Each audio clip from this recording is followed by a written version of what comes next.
우리는 마가복음이 사복음서 중에서 가장 먼저 쓴 책이라고 우리는 이미 알고 있어요.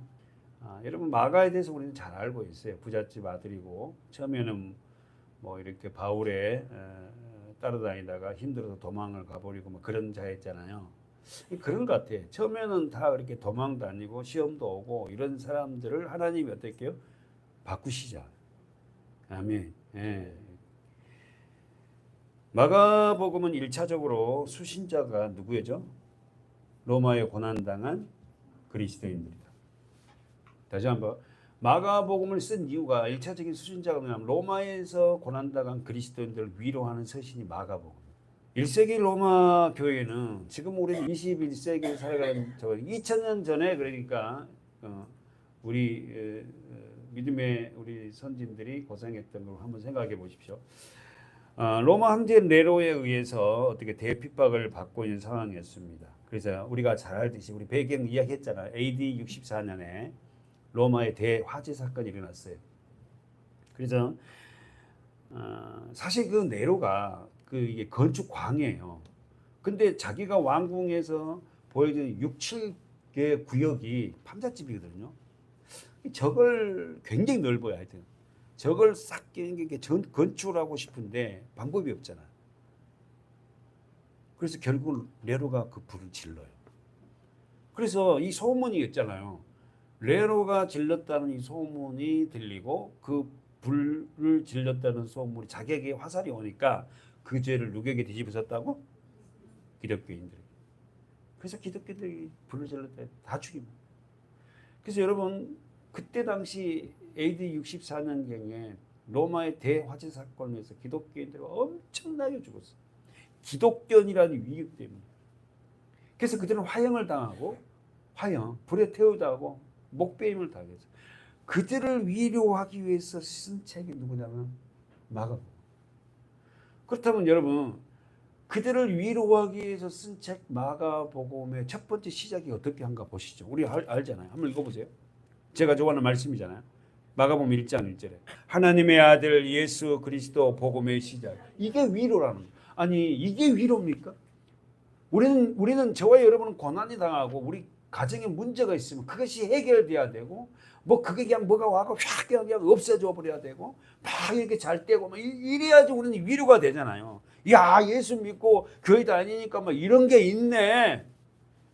근데 지금 그 고난받는 그들에게 위로하는 서신이 뭐냐면 하나님의 아들 예수 그리스도의 복음의 시작이다 이렇게.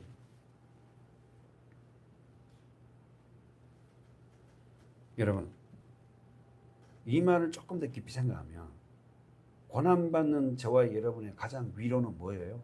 말씀이에요. 다시 한번요. 고난받는 성도들에게 가장 위로는 뭐냐면 하나님의 말씀이다. 예수예요. 예수. 진짜 이 복음을 우리가 모르니까 교회 다니면서 되어진 게 뭐 있냐 이러고 교회 다니면서 예수 믿으면서 뭐 나아진 게 뭐 있어 이러고. 근데 우리는 예수 때문에 굉장히 위로를 받거든요. 나의 삶 속에서는 뭐 별로 달라진 것 없는데도 굉장히 내가 풍요롭고 그냥 내가 그냥 너무 이 삶이 기뻐요. 너무 좋아. 하나님의 아들 예수 그리스도께서 이 땅의 삶을 어떻게 마감했느냐. 지금 그 말이에요. 지금 로마에 있는 기독교인들이 고난당하자. 하나님의 아들이신 예수가 이 땅에서 삶을 어떻게 살았니? 하고 지금 그 고난받는 자들에게 지금 물어보는 거예요. 너 고난 물론 크지. 그러나 하나님이시잖아. 그 하나님의 아들이 이 땅에 와서 어떤 삶을 살았지? 지금 이걸 말하는 거예요. 그러니까 여러분 그러잖아요. 내가 일일이 안 물어보지만 여러분이 힘들 때 그렇게 이야기를 하시잖아요. 주님도 정말 이런 고난 중에 이렇게 당했지. 그러잖아요. 여러분. 혼자서 독백하지 않습니까? 저도 그랬고 그 고난에 비해서 내가 이 고통은 아무것도 아니지. 알고는 내가 위로가 되잖아요. 수많은 그리스도인들은 억울한 누명을 쓰고 첫 번째 사자의 밥이 됐어요. 그리고 화형으로 죽어갔습니다. 그리고는 그리스도인이라는 이유 때문에 엄청난 핍박을 받았어요. 이렇게 로마에서 생존하고 있는 그리스도인들이 그 삶이 풍정등화와 같은 삶을 살고 있을 때 하나님은 마가를 통해서 그들을 위로하시는데 고난받는 그리스도인들에게 쓰여진 책이 마가복음. 그 위로가 뭐냐면 하나님의 아들 예수 그리스도의 복음의 시작 말씀이다. 하나님의 아들이 예수 그리스도께서 이 땅에 마감 십자가를 통하여서 그런 마감을 했듯이 너희들도 어떻게요? 십자가로 삶을 통하여서 영원한 하늘나라에 입성하고 있단다. 히브리서를 가보세요. 10장 35절 천천히 읽어볼까요? 시작. 그러므로 시작이 그러므로 너희 담대함을 버리자. 이 담대함이란 확신이에요. 너희가 지금까지 히브리서도 좀 고난받는 그리스도인들에게 준 서신이잖아요. 그러므로 너희 담대함을 버리지 마. 너희가 확신하고 있는 그걸 버리지 말라. 그 확신이 뭡니까? 예수 그리스도의 구원. 이것이 큰 상을 얻으니라. 너희에게 인내가 필요하면 너희가 하나님의 뜻을 행한 후에 약속을 받기 위함이니라. 할렐루야. 믿음의 사람들 중에서 가장 소중하게 인내. 견뎌내는 거예요. 그리고 성실하게 그 자리에 자기 자리를 지키며 가는 겁니다. 그리고는 뭐랍니까? 자, 37절 한번 여러분 읽어볼까요? 시작. 잠시 후면 오실 리가 오시리니 저희가 진짜 누굽니까? 오실 리가 예수 그리스도. 근데 여러분 지금 2000년이 지났지 않습니까? 그 우리는요, 우리가 지금 살아가는 이 시간대로 하나님을 보면 안 돼요. 제가 몇 번 얘기하잖아요. 하나님 안에서는 하루가 1000년이고 1000년이 하루잖아요. 이틀밖에 안 된 거예요. 지금 예수님이 돌아가시고 부활한 지가. 근데 우리 이 땅의 세상의 시간관념으로 우리는 보면 안 돼요. 하늘나라의 시간관념으로 봐야 된다니까. 오실 리가 온다. 그러니까 너희 지체하지 않겠다니까. 그러면서 너희들은 어떻게 해요? 인내해라. 38절. 오직 나의 의인은 믿음으로 말미암아 살리라. 할렐루야. 우리는 뭘로 산다고? 믿음. 믿음이 뭐냐면 말씀이고 예수잖아요. 저와 여러분은 뭘로 살아요? 믿음, 말씀. 예수로 산다는 겁니다. 그거 없으면 못 산다니까 여러분.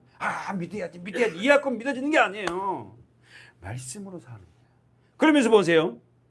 또 뒤로 물러가면 내 마음이 저희를 기뻐하지 않느냐. 왜 뒤로 물러가요?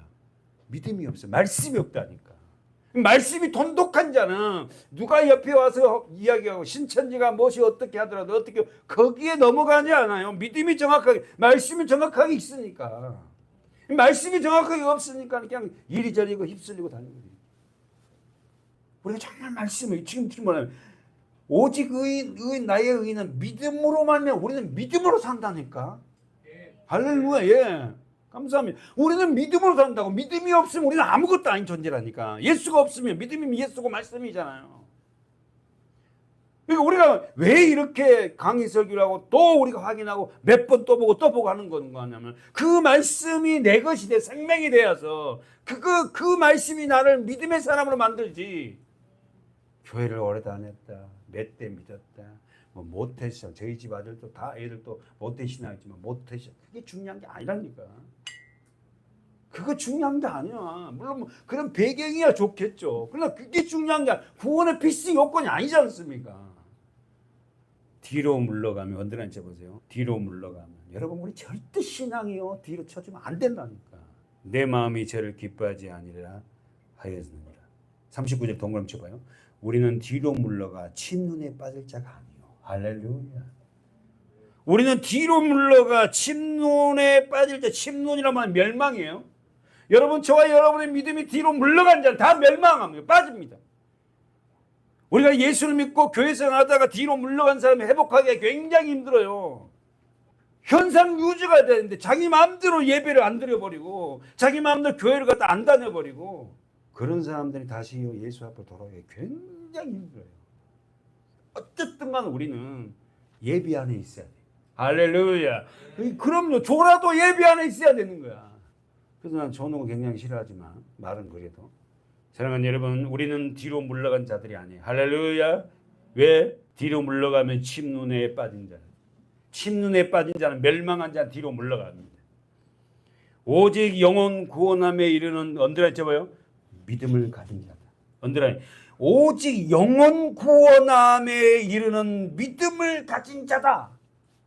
우리 영혼이 구원받는 자들이 아닙니다. 할렐루야. 우리 육신적으로는 우리가 아픈 데도 많고 어디가 별로도 안 좋고 이러지만 우리 영혼은 구원받는 자 아닙니까? 우리가 이 땅의 삶을 마감하면 우리 육신의 몸에서 우리 영혼이 빠져나갈 거예요. 이 육신 아무것도 아니라고 하면 제가 표현 잘못됐지만 진짜 우리 영적 영혼에 대한 그런 갈급함은 하나님의 말씀으로 많이 채울 수 있다. 38절 뒤로 물러가면 이 말은 무슨 말씀이죠? 배교예요. 배교가 뭐야? 예수를 믿다가 쉽게 말해서 예수를 안 믿어요. 여러분 우리는 뒤로 물러간 자가 아니에요. 끝까지 우리는 하나님을 누구보다 사랑하는 자 되게 해달라. 아멘. 그게 승리다. 그게. 우리는 뒤로 물러가 침눈에 빠질 자가 아니요 오직 영혼을 구원함에 이르는 믿음을 가진 자다. 로마에 핍박받는 그리스도인들에게 고난받는 핍박받는 그리스도인들에게 고난을 없애주겠다가 아니라 고난을 두려워하지 말고 뭐하라? 견뎌라. 여러분 오늘 우리들에게도 주는 말씀입니다. 교회를 다니고 예수를 믿는데 왜 이런 게 해결 안 됩니까? 하지 말고 하나님이 내게 주신 그 고난은 그 고난을 통해서 분명히 하나님이 의도한 게 있어요. 내게 주시는 고난, 자녀 문제, 건강 문제, 여러 가지 문제를 주신 그 고난을 통해서 하나님 분명히 의도한 게 있다니까. 그 고난을 통해서 어떻게 한다고요? 내가 하나님을 더 붙잡고 그 고난을 통해서 더 영적으로 자라가는 자가 돼요. 정리해 볼까요? 로마에 핍박받는 그리스도인들에게 고난을 없애주는 그리스도가 아니라 첫 번째, 고난을 두려워하지 말고 두 번째, 견뎌내며 세 번째, 예수를 믿다가 생을 마감하더라도 감내해라. 아니 정말로 섭섭할 것 같아. 고난을 없애주는 그리스도가 아니라 그 고난을 두려워하지 말고 견뎌내며 인내. 그리고는 어떻게 그 고난 때문에 네 생이 마감하더라도 견뎌내라. 결국 우리 기도가 하나도 우리가 하나님 앞에 고난받을 때 기도할 때는 없애달라고 회복돼달라고 막 이런 기도했는데 어떤 성도는 그 기도가 하나도 이루어지지 않을 수가 있다는 거예요. 그 기도를 하나도 이루어지지 않고 하늘나라에 입성할 수 있어요. 제가 지금 여러분께 말씀드린 건 뭐예요? 우리의 기도가 우리 현실 안에서 이 생애 안에서 모든 게 다 이루어진다고 생각하지 마세요. 제가 가장 설교 시간에 많이 말씀드린 게 우리의 주도권을 이제는 하나님 앞에 주님 앞에 주는 거예요. 내가 지금까지 주도권을 잡고 내 삶을 살았다면 이제는 이 주도권을 자꾸만 주님 앞에 토스하는 거예요. 넘기는 거예요. 자녀 문제, 아내 문제, 직장 문제, 뭐 여러 가지 교회 문제도. 근데 이게 잘 안 되잖아요, 사실. 저 자신도. 그래서 뭐 합니까? 말씀 보고 기도하는 거예요. 그들에게 어려움과 환경에서도 견뎌내라고 생을 마감하더라도 결국은 믿음으로 서라는 것은 39절 말씀처럼 우리는 뒤로 물러가는 자가 아니고 그러면 뒤로 물러가면 침눈에 빠질 것이고 우리는 오직 영혼 구원함을 이룬 앞으로 전진한 자다. 왜? 영원한 하늘나라를 우리가 선포하고 있지 않니? 로마의 그리스도인들은 자신들이 구원의 하나님은 구원받은 하나님 백성인데 로마의 그리스도인들 왜 이처럼 엄청난 시련이 다가오는지를 의문을 지울 수가 없었습니다. 솔직히 말해서 여러분 우리가 지금 어느 경기장에 사자밥이 되기 위해서 지금 가운데 로마에 있는 그리스도인처럼 가운데 있는 그리스도인 껴안고 있을 때 사자가 문 좀 나오잖아요. 영화에 많이 봤잖아요. 그런 상황이 됐을 때 어떻게 했을까요? 그 이제 다 찢게 나갔고 그 자녀 그거 어떻게 해요? 그런 자들에게 위로가 뭐예요? 집사님, 그런 자들에게 그 죽음 앞에서 위로가 뭐예요? 하나님의 아들 예수 그리스도의 복음의 시작이다. 그러니까 세상 사람은 그게 위로야? 아니, 하나님이 있다면 사자밥에서 건져줘야지. 아니 부도난 걸 막아줘야지. 병 걸렸으면 병에서 그거 낫게 해버려야지. 암이 걸리면 암을 갖다 치료해버려야지. 너희 하나님 치료한다며 하고. 그래야지 그게 바로 구원받는 거 하나님 있다는 우리가 믿지 않지. 근데 그들에게 하는 말이 하나님의 아들 예수 그리스도의 복음의 시작. 이걸로 여러분 한번 깊이 한번 묵상해 보세요. 나는 정말 뭘로 하나님 앞에 위로를 받는가? 뭘로? 자식? 자식이 막 잘해주고 뭐 이러면 위로가 돼? 물론 뭐 자식들 그러면 부모가 좀 기분 좋죠. 진짜 위로는 하나님 말씀 예수 그리스도. 하나님의 아들 예수 그리스도의 복음의 시작입니다. 그게 위로. 예수는 어떤 분이라고? 하나님의 아들이고, 예수는 어떤 분이라고? 그리스도고, 예수는 어떤 분이라고? 복음의 시작이다. 마가복음 1장 이제 다시 한번 하나님의 아들 예수 그리스도의 복음의 시작이다. 예수는 누군가 하나님의 아들이고, 예수는 누군가 그리스도다, 구원자다. 예수는 누군가 복음의 시작이다. 그래서 우리는 예수를 알고자 우리 성경을 이렇게 공부하는 거야. 제가 이 말씀을 통하여서 엄청난 그 은혜를 받았어요. 저는 실질적으로 마가복음을 수없이 봤지만 읽으면서 어느 날 징이 울리는 소리를 들었다고. 그리고 이 전체 마가복음을 스크랩으로 그냥 보여준 거예요. 스크린. 성경이요 어마어마한 우리에게 능력입니다.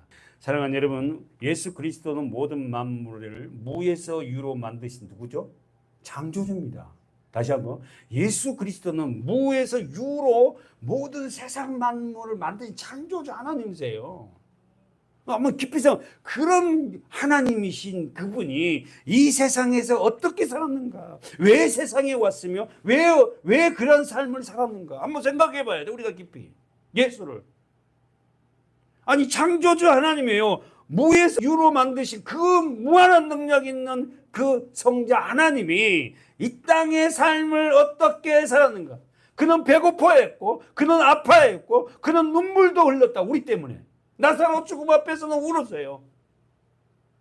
그 눈물이, 예수님의 눈물이 누구를 위한 눈물이에요? 저와 여러분을 위한 눈물이라고. 이 모든 시작이 아담의 죄, 그 죄로 인해서 살아가는 자녀들이 고통하고 있는 걸 보고 예수님은 가슴이 아파했고,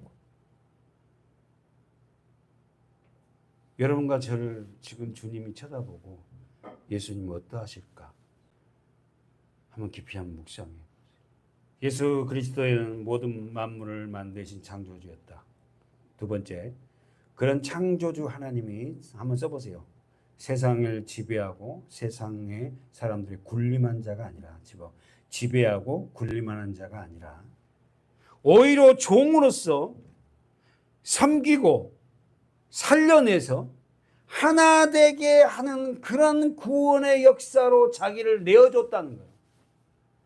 대속물로. 그 사랑을 어떻게 우리가 할 수 있겠냐? 이제는 저희 교회가 예수님의 그 사랑을 이제 조금씩 알아가잖아요. 어떻게 그 하나님이 자기 자신을 대속물로 십자가에 내어놓는다고? 어떻게? 자기 목숨을 내놓는다고. 여러분 자녀 아무리 사랑하면 진짜 자기 목숨 내놓아요? 제 친구는 자기 자녀를 위해서 목숨을 내놓겠다 하더라고. 예수님의 제자들은 예수님을 따르면서도 첫 번째, 여전히 세상적인 지위와 권력의 야욕에 잡혀 있었어요. 알죠, 여러분?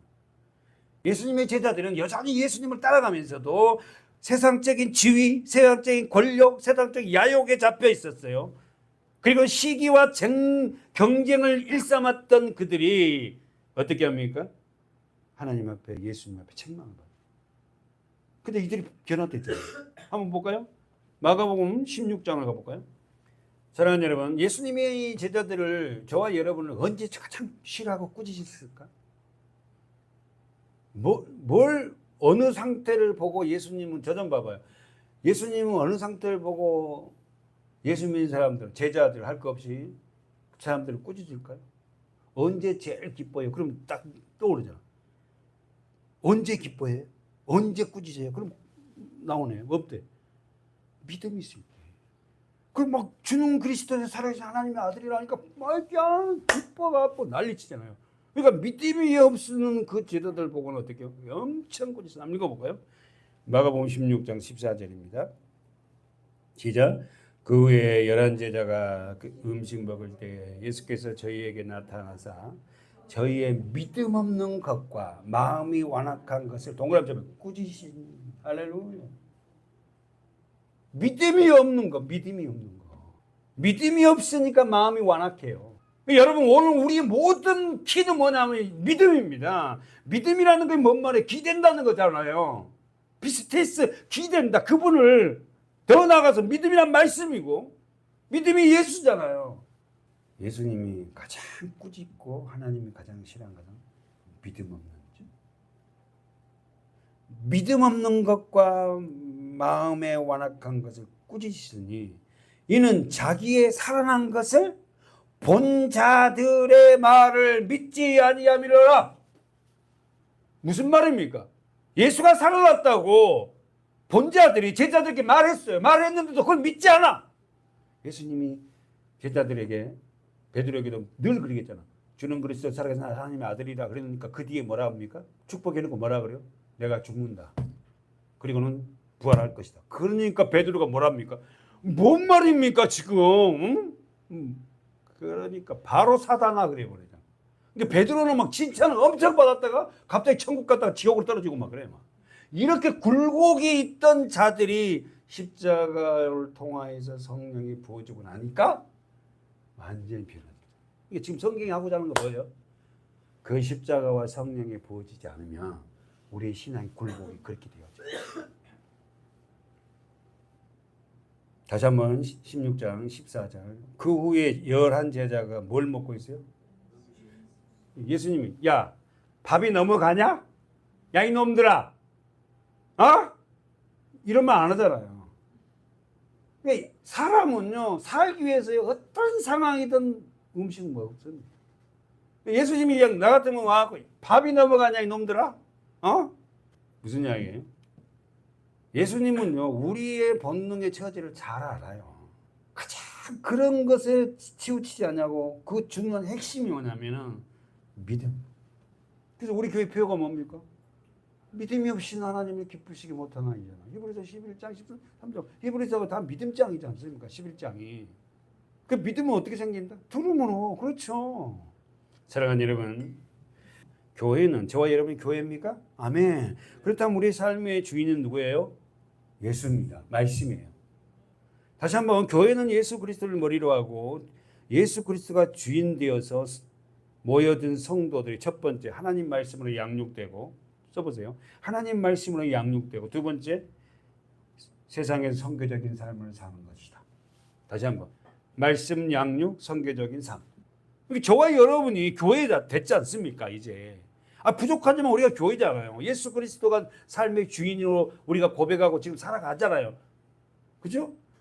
그러면 우리가 교회된 우리들이 해야 될 일이 뭐냐면 반드시 말씀으로 양육돼야 된다. 아니 거꾸로 얘기하면 교회는 말씀으로 양육받는 자들이다. 그 말씀을 통하여서 뭐 한다고? 세상에서 선교적인 삶을 사는다. 내 생활 속에서. 그러니까 여러분과 저 안에서 우리의 생활 속에서 우리가 선교적인 삶이 나타나지 아니하고 주일날만 와가지고 예배드리고 기도하고 있다면 그것은 진정한 제자가 아니지. 양육이 안 됐다는 거예요.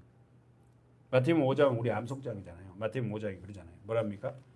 너희는 세상의 소금이다. 두 번째, 너희는 세상의 빛이다. 한번 가봐요. 마태복음 5장 13절 시작. 너희는 세상의 소금이니 소금이 만일 그 맛을 잃으면 무엇으로 짜게 하리요? 후에는 아무 쓸데없어 다만 밖에 버리워 사람들에게 발표. 예수를 믿는다고 우리가 소금의 역할은 세상 사람들에게 발표입니다. 세상 사람들 하사람들 다 따라다녀. 무시한다. 근데 저 사람은 어느 날 서문학교에 다니더니 사람이 달라졌어. 안 돼. 우리가 하사람들 다 안 해. 뭐 이런 거 있잖아요. 하나님의 말씀이 우리가 소금과 빛인데 어떻게 해요? 그 역할을 감당하지 못하면 세상 사람들에게 발표해요. 발표. 어차피 여러분 우리 예수 없이 살 수 없잖아요. 그렇지 않습니까? 그러면 우리 확실하게 우리가 진정한 하나님 말씀 안에서 소금으로 역할을 감당하자고요. 안 된다는 건 안 되는 거예요. 딱 꺼놓고. 근데 이거 적당한 일이 하니까는 그러니까 쉽게 말하면 욕먹기 싫다는 거지. 세상 사람 욕하잖아요. 욕하면서도 야 정말 대단하네. 진짜 내 속으로 그러고 있다. 너 뭐 교회 간 다음에 교회 뭐 꼭 가야 돼. 이번에 뭐 이러는 뭐 이게 있는데 교회 하루 빠져. 그리고 와. 예 알았어요. 속으로만 가짜고 갖고 놀아. 그러면서 읽어볼까요? 자 다시 14절 시작. 너희는 세상의 빛이라. 동네가 숨기지 못할 것이요. 사람이 등불을 켜서 말 아래 두지 아니하고 등경 위에 두나니 이러므로 집안 모든 사람에게 뭐요? 빛이 있느니라. 그래서 이와 같이 너희의 빛을 사람 앞에서 비치게 할렐루야. 저희로 너희의 착한 행실을 보고 아멘. 여기서 착한 행실이 뭐예요? 착하심은 예수밖에 없어요. 예수님의 살았던 그 행실을 우리가 보여주는 거예요. 아멘이잖아. 너희의 착한 행실을 보고 보죠. 16절 이와 같이 저희 빛을 사람한테 비치게 하여 저희로 너희 착한 행실을 보고 나의 착한 행실을 보고 하늘에 계신 너희 아버지께 영광을 돌리게 하라. 얼마나 중요해요. 우리가 하는 행실이 우리를 통하여서 누가 영광 받는다고? 하나님. 여기서 착한 행실은 예수님의 행실이에요. 그럼 우리는 이걸 풀었잖아요. 예수님의 착한 행실이 뭐예요? 섬기고 살려서 하나 되는 거예요. 아멘이죠. 죄를 상속받은 우리는 이런 삶을 절대로 살 수 없죠. 생명의 빛을 착한 행실을 발산할 수 없어요. 그래서 누가 필요해요? 예수 그리스도가 필요합니다. 말씀이 필요해요. 본문 가봅시다. 마가복음 3장 20절 집에 들어가시니 무리가 다시 모임으로 식사할 겨를도 없느니라. 마가복음 3장 20절 집에 들어가시니 무리가 다시 모임으로 식사할 겨를도 없느니라. 이 집은 누구 집이에요? 예수님이 새 집을 얻었어요. 이 집이 있는 곳이 어디예요? 가버나움. 나사렛에서 살다가 가버나움으로 이사를 했단 말이에요. 그죠? 자, 거기서 이 집에 아마 예수님이 새 집을 얻었을 거예요. 그죠? 자, 무리가 다시 모여듦으로 예수님이 집에 들어가신 이유가 뭐예요? 좀 식사도 하고 좀 쉬려고. 예수님은 우리와 똑같은 인성을 가지고 있는 분이 맞다? 아멘. 자, 식사를 하려는데도 식사할 겨를이 없다. 사랑하는 여러분, 우리는 예수님의 인성을 소유하신 분임을 잊지 말아야 돼요. 아셨죠? 아멘. 아멘. 똑같이 배고파하고 식사를 하려고 밥을 좀 먹으려 하는데도 사람들을 인하여서 어떻게요? 식사할 겨를도 없었어요. 자, 예수님이 자 보세요. 자, 21절에 예수님의 친척들이 예수님이 하는 일을 듣고 어떻게 반응한 거 나왔어요? 시작. 예수의 친족들이 듣고 붙들러 나오니 이는 그가 미쳤다 합니다. 자, 예수님의 친족 누굽니까? 예, 친족이라 그랬으니까 가족보다 좀 더 넓은 의미예요. 예수님이 태어난 곳은 예루살렘이지만 자란 곳이 어디죠? 갈릴리 어디? 나사렛이잖아요. 나사렛의 산동네예요. 그 산동네 동네 사람들이 어떻게요? 가버나움까지 왔다고. 왜 온 거예요? 미쳤단 말을 듣고. 어릴 때 예수님이 자란 나사렛 사람들이 친족에 있는 사람이 가버나움이 온 이유가 첫 번째 보십시오. 21절에 친족들이 듣고 붙들러 나오니 첫 번째 그가 미쳤다. 붙들러 나오니 이 말이 뭔 말이에요? 고향에 데려가려고. 어디로? 나사렛으로. 미쳤단 말을 듣고 나사렛에서 지금 가버나움으로 와가지고 예수를 데려가려고. 예수님이 나사렛에서 30년을 살았지 않습니까? 고향 친구들이 다 친척들이 다 아는 거예요. 우리가 예수님을 나의 주인으로 삼고 진짜 신앙인들이 되면 가장 가까운 친척들이 나보고 뭐라 그래? 미쳤다. 지금 친족들이 이 미쳤단 말을 듣고 왔고 또 그분들도 그렇게 생각했을 거예요. 그러면 우리가 진짜 예수님을 믿고 진짜 신앙인이 되면 가장 가까운 사람들을 통해서 우리에게 뭐라는 예수에 미쳤다. 이런 말을 들은 적 있어요? 미쳤다. 교회에 미쳤다. 사도행전 26장. 바울이 26장에서 아그리파 왕과 베스도 왕 앞에서 설교를 해요. 뭔 설교하죠? 자기가 예수를 만난 날 다메섹에서 정오에 예수가 부활하신 예수가 나타나서 사울아 사울아 네가 어찌하나 나를 불편하 우리 알잖아요. 그 이야기 그거 간증을 하는 거야. 그 만난 얘기를 해요. 어? 하나님을 만난 얘기를 하니까 26절에서 바울이 이같이 변명하며 이렇게 말을 하니까 베스도라는 이 왕이 뭐냐 크게 소리 질러 가는데 바울아 내가 뭐 했다? 미쳤다. 아니 어떻게 대낮에 뭐 예수라는 사람이 나타나고 이렇게 하고 자기 눈이 멀게 만들고 세상 사람들 그게 믿을 만한 거예요 그게? 예? 이게 사실 어쩌면 보면요 우리는 다들 어떤 사람들이에요? 미친 사람들이에요.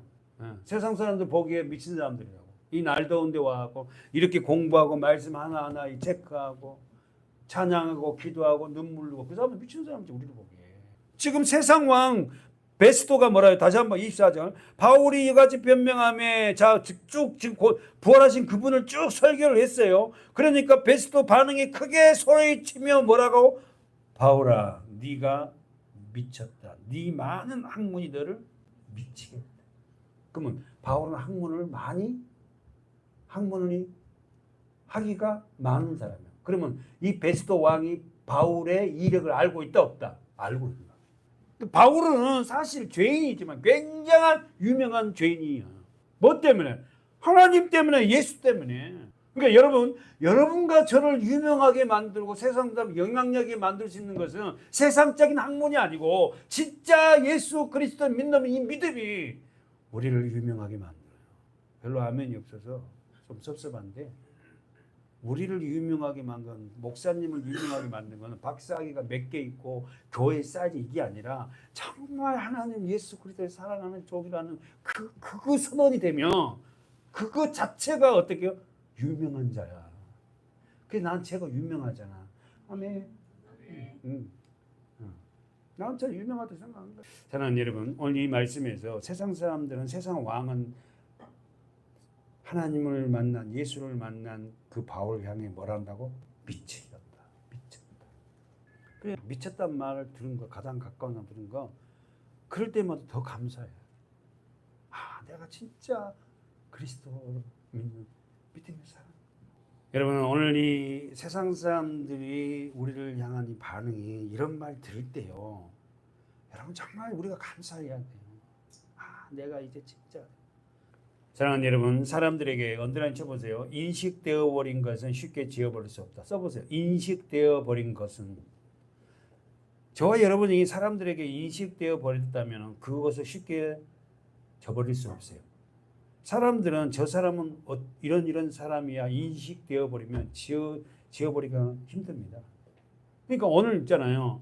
우리 성도들 한 사람도, 성도들끼리도 우리 교회 누구누구 집사님, 누구누구 권사님, 누구누구 성도님, 누구누구 청년은 이런 사람이야 라고 인식이 되면 정말 좋은데, 만약에 부정적으로 인식이 돼버리면요, 정말 이게 벗어지기 힘들어요.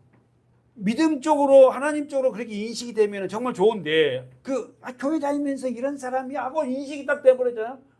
그러면 그걸 지우기가 쉽지 않답니까? 오랜 시간을 통하여서 우리가 바꿔진 삶을 보면 그렇게 보여질 겁니다. 아멘.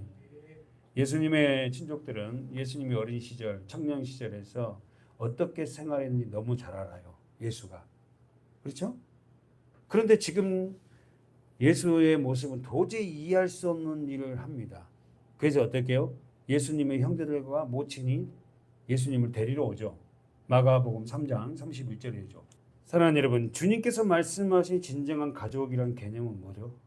자, 예수님이 말씀하시는 진정한 가족이라는 건 뭐냐? 첫 번째, 혈연 관계를 떠나서. 우리 다 혈연 관계로 묻혀서 살잖아요. 근데 진정한 가족은 혈연 관계를 떠나서 하나님을 섬기며 그 말씀에 순종한 사람을 가족이라고. 너무 매몰차입니까? 혈연 관계를 떠나서 진정한 가족은 하나님의 말씀에 순종하고 하나님을 섬기고 하나님과의 관계로 살아가는 사람을 우리는 가족이라고 그래요. 그 영적 가족이죠. 예수님께서 말씀을 가르치심을 받는 자들에게 저 본문 보세요. 누가 가족인지를 교훈하고 있어요. 33절 보세요. 시작. 누가 내 모친이며 계속 둘러앉은 자들을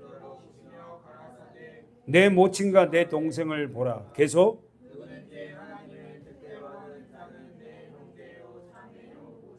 그러면 여기서 34절 35절에서 누구든지 하나님의 뜻대로 하는 자가 내 형제요 모친이요 자매요 이렇게 나오잖아요. 그럼 여기서 하나님의 뜻은 뭐예요? 우리가 배웠잖아요.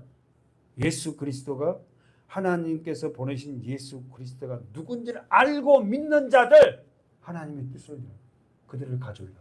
정리해 봅시다.